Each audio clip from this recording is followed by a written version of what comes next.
Paris आतंकी हमले में मरने वालों की संख्या 132 तक पहुंच गई है। इस हमले में बड़ा खुलासा ये हुआ है कि 3 फिदायीन हमलावर पेरिस में फ्रांस नेशनल स्टेडियम में घुसना चाहते थे, लेकिन ऐसा करने में नाकाम रहने पर उन्होंने खुद को बारूद से उड़ा दिया। उस वक्त स्टेडियम में 80,000 दर्शक थे जो फ्रांस जर्मनी का फुटबॉल मैच देख रहे थे। स्टेडियम में फ्रांस के राष्ट्रपति फ्रांसवा होलांद भी मौजूद थे। पेरिस हमले में अब तक बेल्जियम से 7 लोगों को गिरफ्तार किया गया है। बेल्जियम पुलिस ने खुलासा किया है कि पेरिस हमले में 3 भाई शामिल थे। एक की पेरिस हमले में मौत हो गई, जबकि दूसरे को गिरफ्तार कर लिया गया है। तीसरे के बारे में कोई पुख्ता जानकारी नहीं है। पुलिस ने एक संदिग्ध आतंकी की तस्वीर जारी की है। 26 साल के इस आतंकी का नाम है सलाह अब्देस्लाम। पुलिस के मुताबिक इसने बाटाक्लान हमले में शामिल कार को आतंकियों को दिया था। माना जा रहा है कि उन 3 भाइयों में से एक है जो हमले में शामिल थे। इसका एक भाई पेरिस में मारा गया है और दूसरा बेल्जियम से गिरफ्तार हुआ है। पेरिस पुलिस की माने तो आतंकी हमले में 7 आतंकी शामिल थे, जिसमें 6 आतंकियों ने खुद को उड़ाया, जबकि एक आतंकी को पुलिस ने मार गिराया। पेरिस में सुरक्षा बलों ने यह भी दावा किया है कि 2 हमलावर फ्रांस के नागरिक थे जो बेल्जियम में रह रहे थे। इनकी उम्र 20 साल और 31 साल की थी। पेरिस में पुलिस को साजिश की एक संदिग्ध कार मिली है, जिसमें 3 AK-47 राइफल के साथ 5 मैगजीन बरामद हुई है। पुलिस को कार से 11 खाली मैगजीन भी मिले हैं। कहा जा रहा है कि इस कार का इस्तेमाल हमले के दौरान आतंकियों ने किया था। पेरिस पर हमले के बाद फ्रांस ने ISIS के खिलाफ जंग और तेज कर दी है। सीरिया में ISIS के कब्जे वाले रक्का शहर पर फ्रांस ने जबरदस्त हवाई बमबारी की है। UAE और जॉर्डन से उड़ान भरकर फ्रांस के 10 फाइटर प्लेन ने ISIS के ठिकानों को नेस्तनाबूद कर दिया। रक्का शहर पर करीब 20 बम बरसाए गए।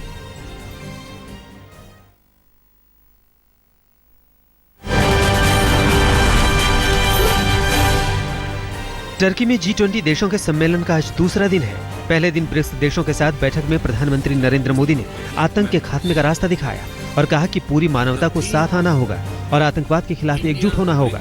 साथ चलकर ही दुनिया के इस नासूर का अंत होगा। मोदी ने कहा कि ब्रिक्स देशों की ये पहली प्राथमिकता होनी चाहिए।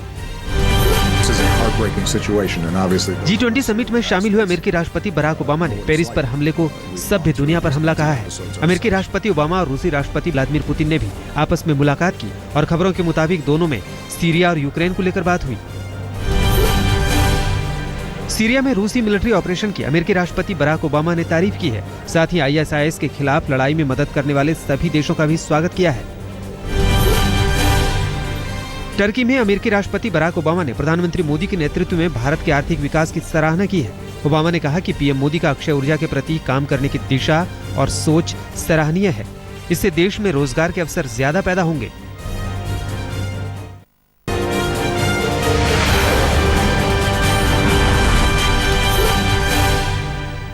पेरिस में हुए सीरियल आतंकी हमले के खिलाफ फ्रांस के प्रति संवेदना व्यक्त करने के लिए मुंबई के छत्रपति शिवाजी रेल टर्मिनस को रंगीन रोशनी से सजाया गया। रोशनी की खासियत ये थी कि इसे फ्रांस के राष्ट्रीय झंडे के क्रम में सजाया गया। ऊपर लाल, बीच में सफेद और नीचे नीला, नजारा देखने लायक था। फ्रांस में 13/11 के आत्मघाती हमलों के विरोध में all India anti terrorist front ने दिल्ली के जंतर मंतर पर कैंडल मार्च निकाला। इस मार्च के जरिए दुनिया में आतंकवाद के खिलाफ आवाज बुलंद की गई। साथ ही हमले में मारे गए लोगों और उनके परिवार के प्रति संवेदना व्यक्त की गई। पेरिस में हुए आतंकी हमले से आज पूरा देश गमगीन है। वाराणसी के मणिकर्णिका घाट पर इस घटना में मृत आत्माओं की शांति के लिए मोमबत्ती जलाकर उन्हें श्रद्धांजलि दी गई और आतंक के खिलाफ नारा बुलंद किया गया। इस प्रार्थना में पेरिस से आए पर्यटक भी शामिल हुए। भोपाल में भी पेरिस हमले में मारे गए लोगों के लिए कैंडल मार्च निकाला गया। कोलकाता के लोगों ने भी पेरिस हमले के खिलाफ सड़कों पर अपनी एकजुटता दिखाई और कैंडल मार्च निकाला। सभी पीड़ित परिवार के सदस्यों के लिए दुआ कर रहे थे। तमिलनाडु में कई घंटों की मूसलाधार बारिश से भारी तबाही मची है। अब तक राज्य में बारिश के कहर में 59 लोगों की जान जा चुकी है। अगले 24 घंटे भारी बरसात की आशंका जताई गई है। मंगलवार तक तेज बारिश की भविष्यवाणी है, जिससे लोगों में डर है। आज चेन्नई के सभी स्कूल कॉलेज बंद रहेंगे। मृतकों के परिवार को सरकार 4 लाख का मुआवजा देगी।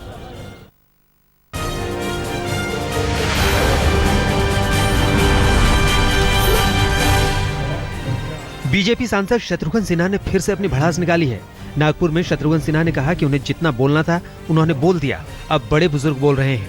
शत्रुघ्न सिन्हा ने यह भी कहा कि अगर सच कहना बगावत है तो समझो हम बागी हैं। शत्रुघ्न सिन्हा ने यहाँ तक कहा कि मैंने ना तो कोई गुनाह किया है और ना ही पार्टी विरोधी गतिविधि में शामिल रहा हूँ। अब बोलना कम, जितना बोलना बोल दिया। बड़े बुजुर्ग बोल रहे हैं, क्या कर रहे हैं। अब मैं शांत मन से जब बैठूंगा, दूर किनारे बैठ के चक्का मुजरा देख आराम से तब देखूंगा क्या क्या हो रहा है, क्या क्या होना चाहिए। मैं अब कुछ नहीं बोलूंगा।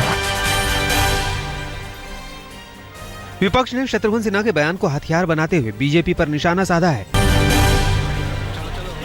जम्मू कश्मीर के पूर्व मुख्यमंत्री फारूक अब्दुल्ला ने अजमेर शरीफ के हजरत ख्वाजा नईमुद्दीन चिश्ती की दरगाह में जियारत की और मुल्क में अमन शांति की दुआ मांगी। बाद में अब्दुल्ला ने कहा कि देश के हालात बेहद खराब हैं और ऐसे में प्रधानमंत्री नरेंद्र मोदी को इस मामले में दखल देना चाहिए। उन्होंने कहा कि भारत सरकार के ढीले रवैये की वजह से धर्म के नाम पर नफरत का जहर पूरे देश में फैलाया जा रहा है। यूपी के मुख्यमंत्री अखिलेश यादव ने बातों बातों में इशारा कर दिया है कि यूपी में भी बिहार की तर्ज पर महागठबंधन जैसी चुनाव पूर्व व्यवस्था हो सकती है। मीडिया के सवाल पर कि क्या बिहार की तरह यूपी में भी महागठबंधन करेंगे, तो इस पर सीएम अखिलेश यादव ने दो टूक कहा कि हाँ, मैं चाहता था।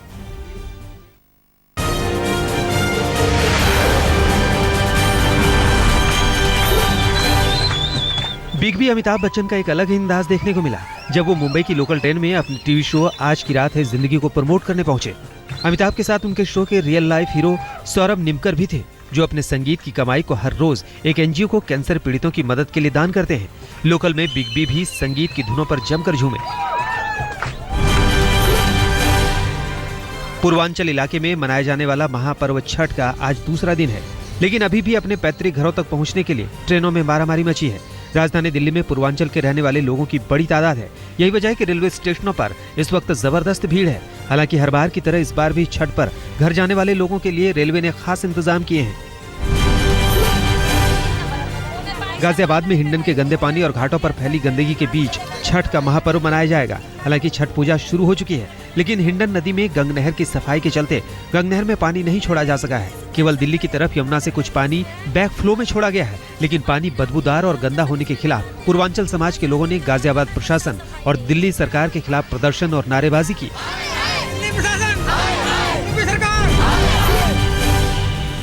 झारखंड राज्य का स्थापना दिवस राजधानी रांची सहित हर जिला मुख्यालयों में धूमधाम से मनाया गया, लेकिन बिरसा मुंडा की जन्मस्थली उलीहातू को झारखंड सरकार और खूंटी प्रशासन ने भुला दिया। उलीहातू गांव में ना कोई कार्यक्रम हुआ और ना ही झारखंड सरकार का कोई भी मंत्री यहां पहुंचा। वन रैंक वन पेंशन का मुद्दा खत्म होने का नाम नहीं ले रहा है। हरियाणा के अम्बाला छावनी के गांधी मैदान से पूर्व सैनिकों ने ओआरओपी पर एकजुट होकर सरकार के विरोध में हुंकार भरी। इस मौके पर मेजर जनरल सतबीर सिंह ने कहा कि सरकार के विरोध में पूरे देश में प्रदर्शन होंगे।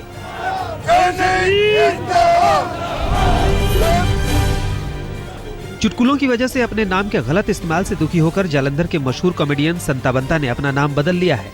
जालंधर के प्रेस क्लब में पत्रकारों को जानकारी देते हुए संता बंता ने बताया कि अब उन्होंने अपना नया नाम शुगली मुगली रख लिया है और अब से वो अपनी कॉमेडी शुगली मुगली के नाम से करेंगे। WWE के मशहूर रेसलर दिलीप सिंह राणा उर्फ द ग्रेट खली ने पंजाब के लुधियाना में एक कुश्ती अकादमी का उद्घाटन किया। इस मौके पर खली ने कहा कि वो भारत में कुश्ती को प्रमोट करना चाहते हैं।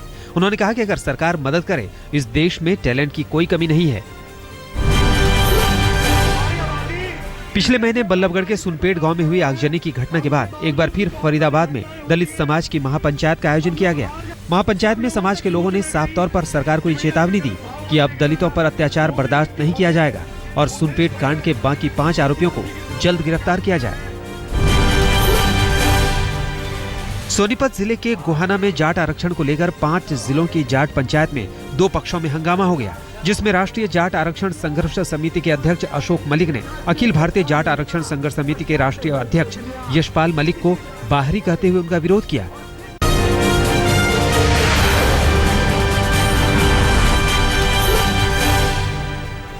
मध्य प्रदेश के ग्वालियर पुलिस ने एक ऐसे चोर को गिरफ्तार किया है जो एमटेक पास है और रेल की एसी बोगियों में चोरी करता था। एमटेक पास चोर अश्विनी श्रीवास्तव ने कबूल किया है कि उसने अब तक 100 से ज्यादा ट्रेनों में चोरी की है। ग्वालियर के पौष इलाके विंडसर हिल के एक फ्लैट से पुलिस ने उसके चुराए हुए लाखों का माल बरामद किया है। बीती रात मुंबई के एक प्लेटिंग की कंपनी में आग लग गई। आग लगने से पूरे इलाके में अफरा तफरी मच गई। इस घटना में कंपनी का पूरा सामान जलकर खाक हो गया। मौके पर पहुंची फायर ब्रिगेड की 5 गाड़ियों की मदद से आग पर काबू पाया जा सका। दिवाली के बाद से शहर में आग लगने की 8वीं घटना है। हिमाचल प्रदेश में कुल्लू जिले के कोटला गांव में भयंकर आग से देवबड़ा छमाहू का मंदिर और गांव के 80 घर जलकर राख हो गए। भावनी देवता का मंदिर भी आग में पूरी तरह से जल गया। आग की वजह से पूरे इलाके में घंटों अफरा तफरी का माहौल बना रहा। कई घंटों के बाद ही आग पर काबू पाया जा सका। यूपी में प्रधान पंचायत चुनाव की तारीख घोषित होते ही सरकारी बाबू सरेआम लूट खसोट में लग गए हैं। लोगों से नोट यूज बनाने के नाम पर खुलेआम 100 रुपए से लेकर 500 रुपए तक वसूले जा रहे हैं। इसके लिए बाकायदा टोकरी भर भर कर रुपया बटोरा जा रहा है। यूपी में 28 नवंबर से 10 दिसंबर के बीच ग्राम प्रधान और ग्राम पंचायत सदस्य पद के लिए 4 चरणों में चुनाव होने हैं। हरियाणा में फरीदाबाद की यामाहा कंपनी में जहरीली गैस लीक होने से 3 कर्मचारियों की मौत हो गई, जबकि 4 अन्य की हालत गंभीर है। उन्हें आईसीयू में रखा गया है। इस हादसे के बाद कंपनी में खलबली मच गई। प्रशासन के मुताबिक गैस लीक होने की वजह का पता किया जा रहा है। फरीदाबाद के ही थाना सूरजकुंड के तहत आने वाली ग्रीनफील्ड चौकी के पास बुढ़िया नाले में मिट्टी खोते हुए पति पत्नी की मिट्टी ढहने से दबकर मौत हो गई। पुलिस उन्हें तुरंत अस्पताल लेकर गई, लेकिन डॉक्टरों ने दोनों को मृत घोषित कर दिया। मारे गए पति पत्नी के 4 बच्चे हैं, जिनमें से एक बच्चे की उम्र सिर्फ 15 दिन है। इस दंपति के रिश्तेदार सरकार से गुहार लगा रहे हैं कि इन बच्चों की देखभाल सरकार करे।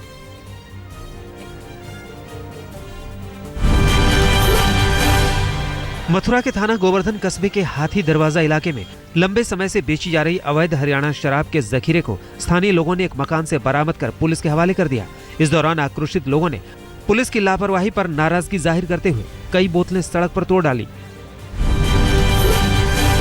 पटना के कदमकुआ थाना क्षेत्र के भिगना पहाड़ी इलाके की धरहरा कोठी के पास 2 जिंदा बम मिलने से हड़कंप मच गया। स्थानीय लोगों ने बम की सूचना पुलिस को दी, जिसके बाद पुलिस ने बम स्क्वाड की टीम को बुलाया और जांच कर दोनों जिंदा बम को निष्क्रिय किया गया। पुलिस छानबीन में जुट गई है कि बम किसने रखा था।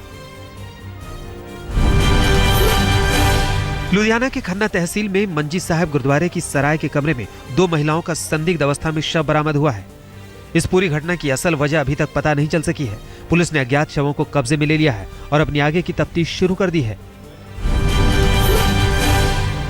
मध्य प्रदेश के हरदा जिले में एक नाव में सवार 14 लोग नर्मदा नदी में डूब गए, जिसमें से ग्रामीणों और गोताखोरों ने 9 लोगों को जिंदा बचा लिया, जबकि 2 लोगों के शव मिल चुके हैं। 3 लोग अभी भी लापता हैं, जिनकी तलाश जारी है। दरअसल हरदा जिले के डूब प्रभावित क्षेत्र के लोग नावों के सहारे ही रास्ता पार करते हैं, जिसमें कई बार हादसा होता है।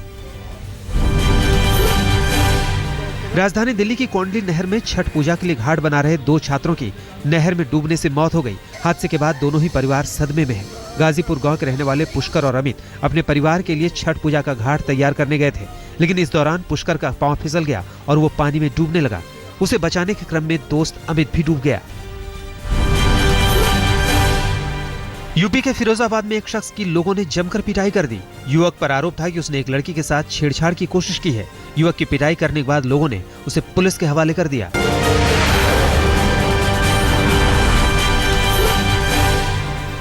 लाल चंदन के तस्कर गांगी रेड्डी को कोल्लम से गिरफ्तार कर लिया गया है। गांगी रेड्डी की पुलिस को सालों से तलाश थी। चंदन तस्कर पर 28 पुलिस केस दर्ज है। पुलिस के मुताबिक उन्होंने तस्करों की एक सूची बनाई हुई है और एक-एक करके उनकी गिरफ्तारी की जा रही है। हरियाणा के लाडवा में पत्नी से तलाक होने पर दूध पीती बच्ची को एक कलयुगी बाप आश्रम से बाहर छोड़कर फरार हो गया, लेकिन उसकी सारी करतूत सीसीटीवी में कैद हो गई। पुलिस ने सीसीटीवी फुटेज के आधार पर बच्ची के आरोपी पिता को गिरफ्तार कर लिया है। पुलिस के मुताबिक पत्नी से रिश्ता टूटने के बाद बाप बच्ची को छोड़ना चाहता था। मध्य प्रदेश के सागर जिले के खुरई में डकैतों ने बीजेपी नेता धर्मेंद्र जैन के घर को निशाना बनाया और 30 लाख रुपए नकद और 5 लाख रुपए के जेवरात ले उड़े। 8 हथियारबंद डकैतों ने सबसे पहले चौकीदारों को बंधक बनाया, फिर जबरदस्ती घर में घुसकर उन्होंने घर के सभी सदस्यों को भी बंधक बना लिया। डकैत अपने साथ घर में रखी 2 बंदूक और पिस्टल भी लेकर चले गए। दिल्ली के संगम विहार इलाके में मदनगीर के रहने वाले एक 32 साल के युवक गुलशन की देर रात चाकू से गोदकर हत्या कर दी गई। इसके बाद गुस्साए लोगों ने खानपुर स्थित बीआरडी रोड पर डेड बॉडी रखकर जमकर हंगामा किया और डीटीसी बसों में तोड़फोड़ की।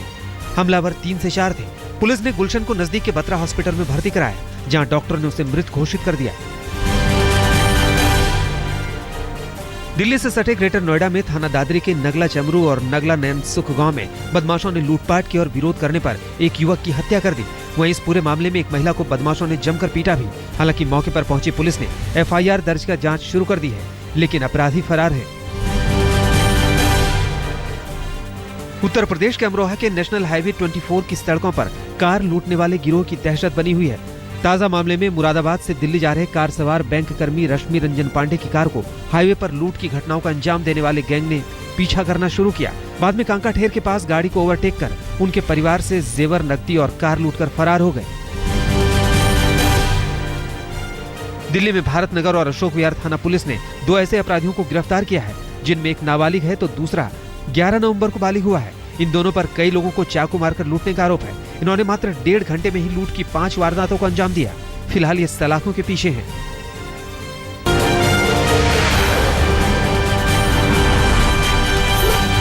भारत और दक्षिण अफ्रीका के बीच बेंगलोर टेस्ट का आज तीसरा दिन है, जबकि खेल का दूसरा दिन बारिश की वजह से धुल गया।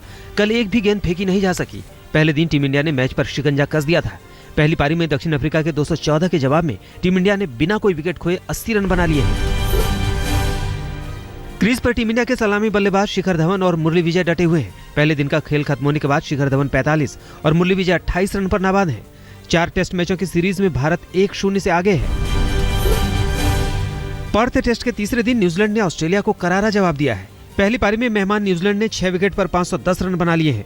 रॉस टेलर 235 पर नाबाद, जबकि केन विलियमसन ने 166 रन बनाए हैं। ऑस्ट्रेलिया ने पहली पारी में 9 विकेट पर 559 के स्कोर पर पारी घोषित कर दी थी। क्रिकेट ऑल स्टार सीरीज पर शेन वॉर्न की टीम वॉरियर्स का 3-0 से कब्जा हो गया है। तीसरे मैच में भी सचिन के ब्लास्टर्स को वॉर्न की टीम वॉरियर्स ने 4 विकेट से मात दे दी। वॉरियर्स के कप्तान शेन वॉर्न ने छक्का मारकर टीम को जीत दिलाई। वॉरियर्स के सामने जीत के लिए 220 रन का लक्ष्य था।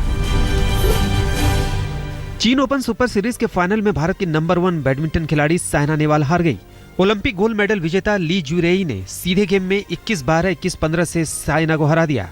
साइना इस टूर्नामेंट की डिफेंडिंग चैंपियन थी।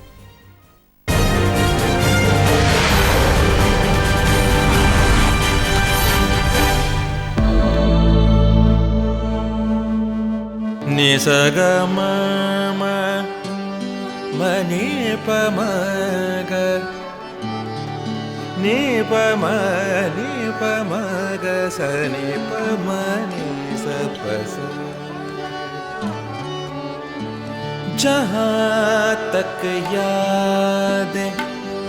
याद आती रहेगी।